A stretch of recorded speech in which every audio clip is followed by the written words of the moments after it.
He studied at Juilliard with Martin Cannon. He was a gold medal winner in the William Capell and Gina Bachauer International Piano Competitions and a top laureate at the Busoni International Competition.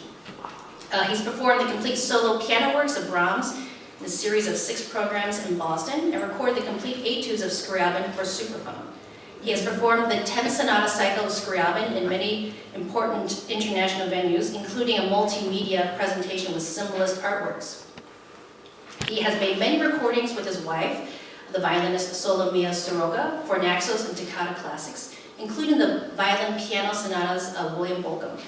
His current projects include recordings of the Scriabin sonatas and of previously unrecorded works of Ukrainian national composer Mykola Lysenko. And he's also been working on performances of the last 3 Beethoven sonatas. He was an artistic ambassador to Serbia, Kosovo, and Bosnia for the United States Information Agency. He's been on faculty at the school since 1990. He won the Harold Hoff Award for Excellence in Studio Teaching. And his current and former students include prize winners in international competitions, and his former students hold important teaching posts throughout the United States. So let's welcome Arthur for his presentation.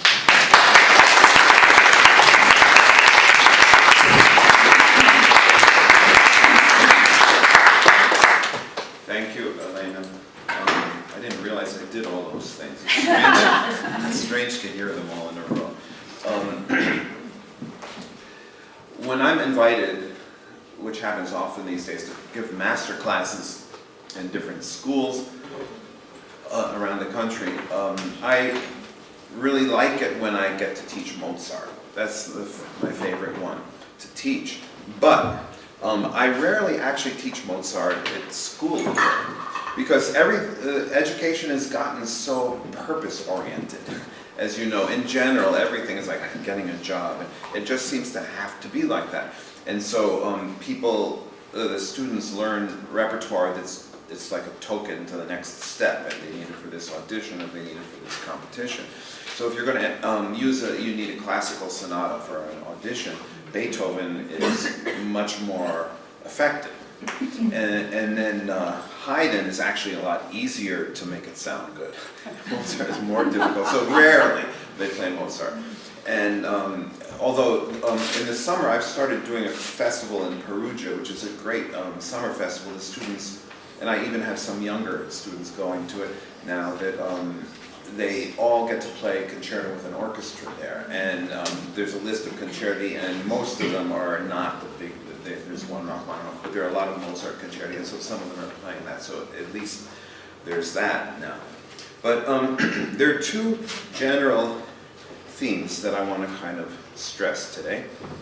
And one of them is not only about playing Mozart, but playing Mozart is part of playing piano. And I hear so many auditions.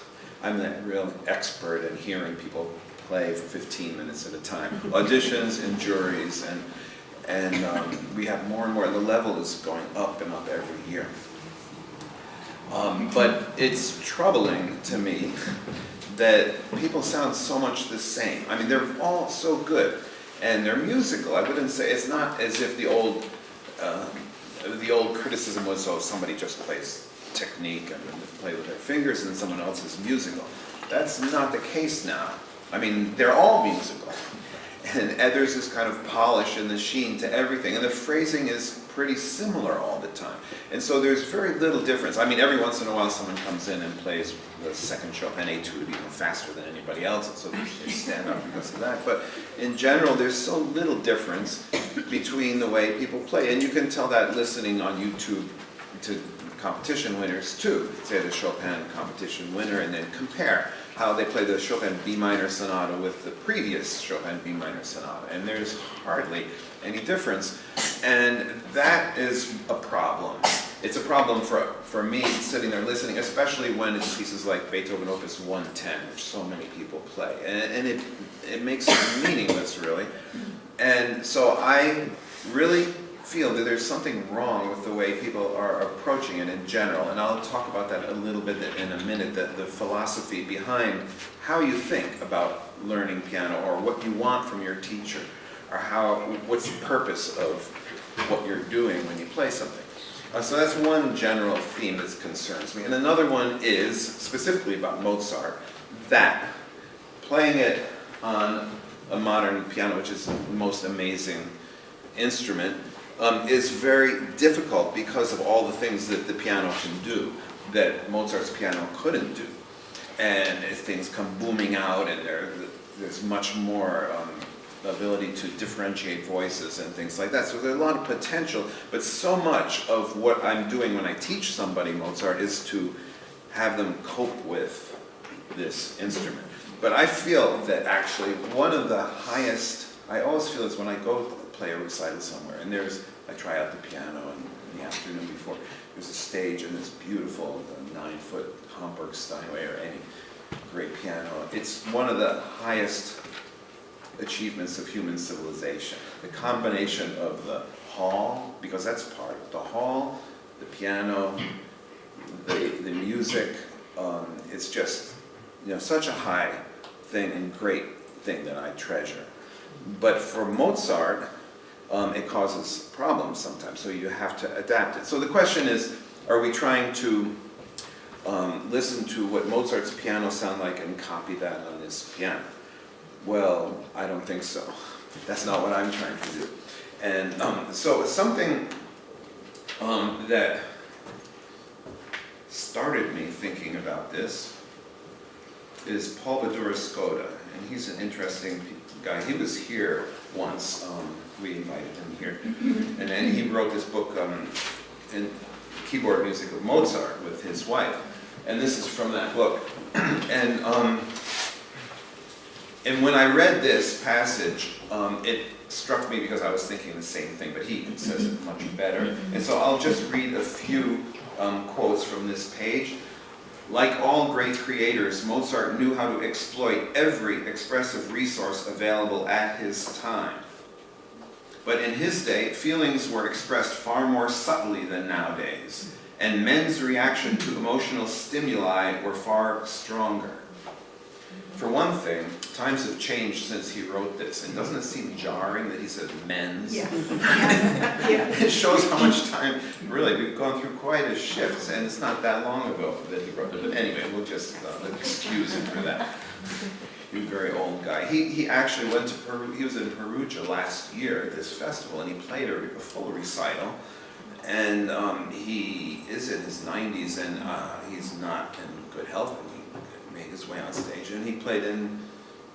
He always never practiced quite enough, and there are a lot of there were great things about it too.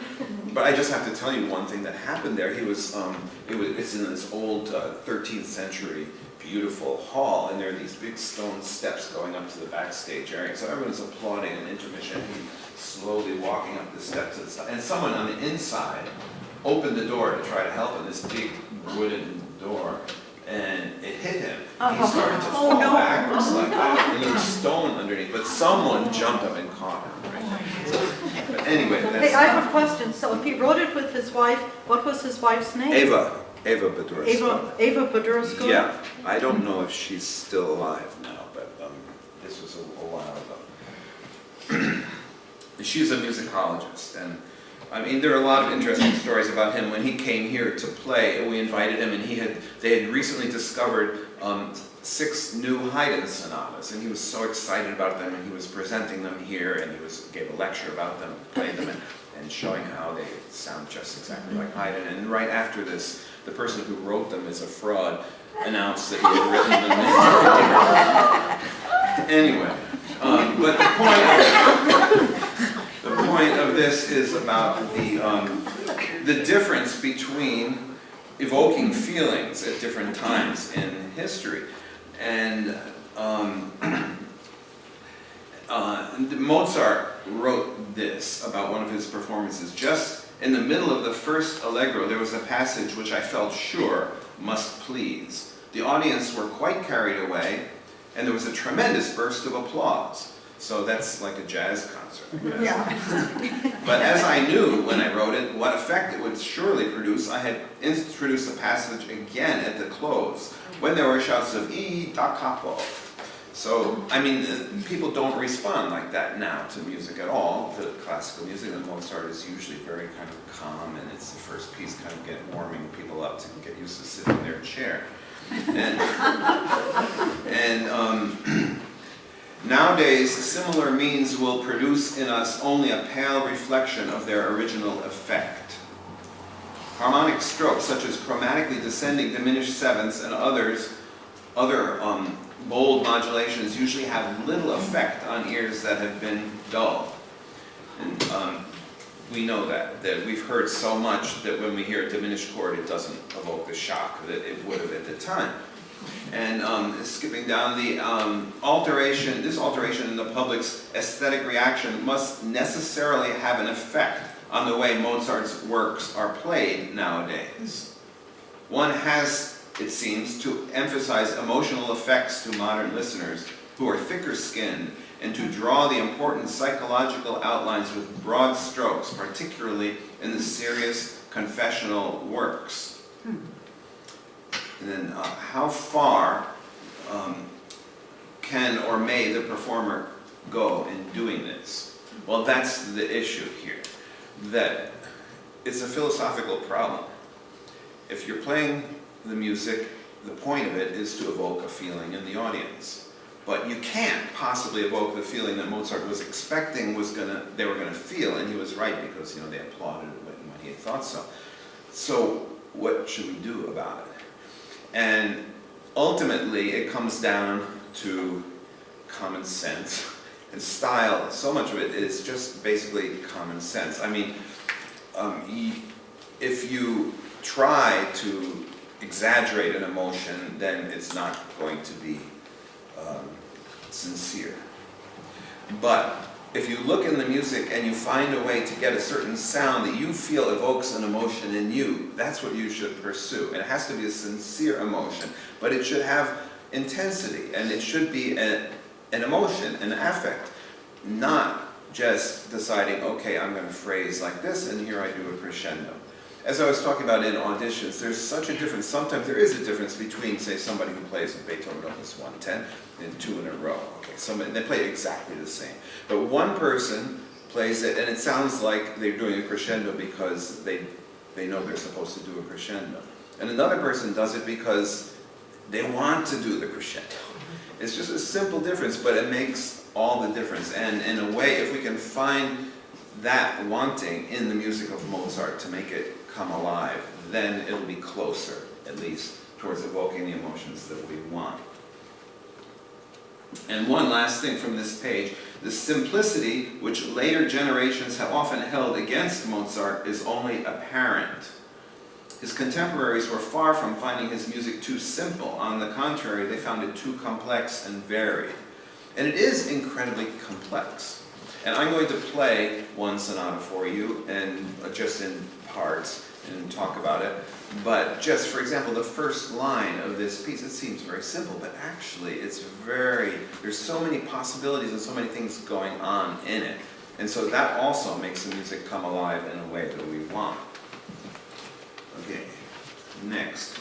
Well, I've already been talking about just the philosophy of what a student wants. Okay, does a student come to you and think, how should this go? And then you tell them how it goes. That's kind of the standard pedagogical model.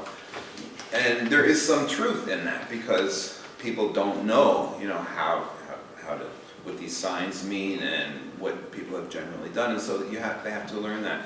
But there has to be more to it than that, and that really shouldn't be the core of it. That it should be that the student wants to express something in the music, and then you tell them whether it works or not, and what could make it work better, or what direction that they should go. And another thing is the question, okay, supposing I do an ornament a certain way, or the students are always worried about ornaments. How is this ornament supposed to go? And then who is the judge of this, actually?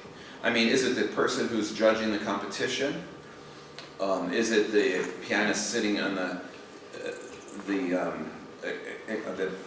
my colleagues and I sitting there accepting people and rejecting people? It's different in every place, and sometimes I'm a judge. In all of these competitions I've been judges, so I have my opinion, but then there's a different one, and who's right? there is no bottom line. There's no kind of police over there that's saying that Mozart is supposed to go like this. And there's so much variety in the way that these things are interpreted amongst experts, even the ornaments, or especially the ornaments. And it's made me start to really think that ornaments are not supposed to be clearly one way or another. Even if somebody wrote down, even if you find a treatise that says this ornament is supposed to be like this, that doesn't mean everybody did it like that at that time. I mean, and a lot of the treatises seem to be very simple in this, say, in order to play the piano, you have to play these notes half as long as they're written and all that. And I really doubt that people did that exactly.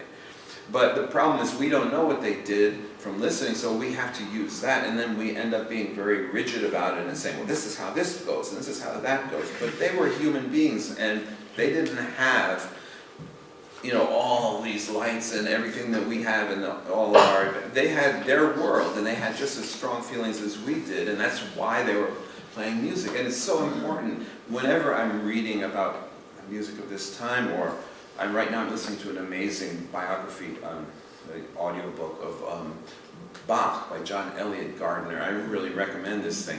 But it just, when you hear from the sources what they were thinking about, they were expressing emotions, and they were expressing their most powerful feelings. And so we tend to look at it from a point of view of what you're supposed to do, but you know, that's not a good thing. And style is a complicated concept too, which I have some trouble with constantly deciding that this style, Brahms is supposed to be like this.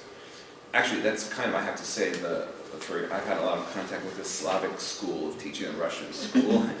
Brahms is always heavy, and always the bass is really heavy, and Mozart is really kind of light and kind of not much variety, and very specific things locking it in.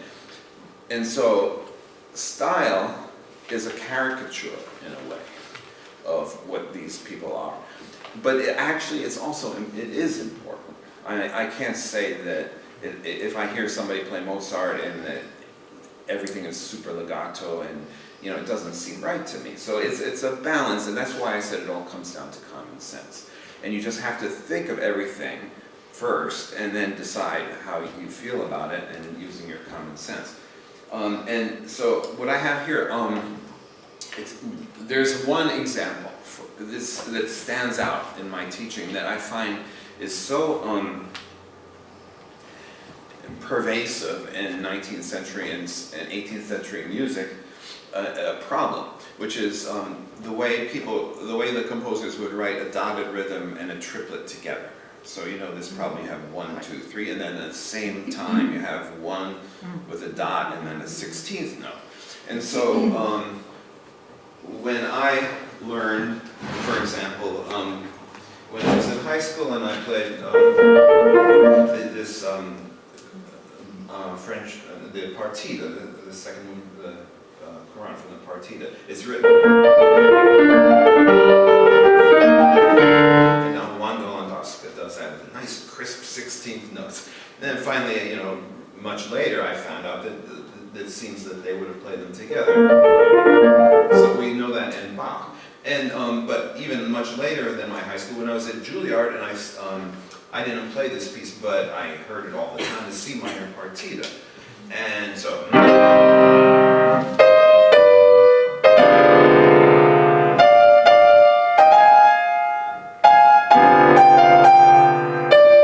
know, the exact rhythm. And then I realized that, I mean, we all kind of realized that it's not that. It's a more kind of free, because if you actually try to write a freer rhythm, it's almost impossible because there's a rest there. Bach would have never done it. And so it could be.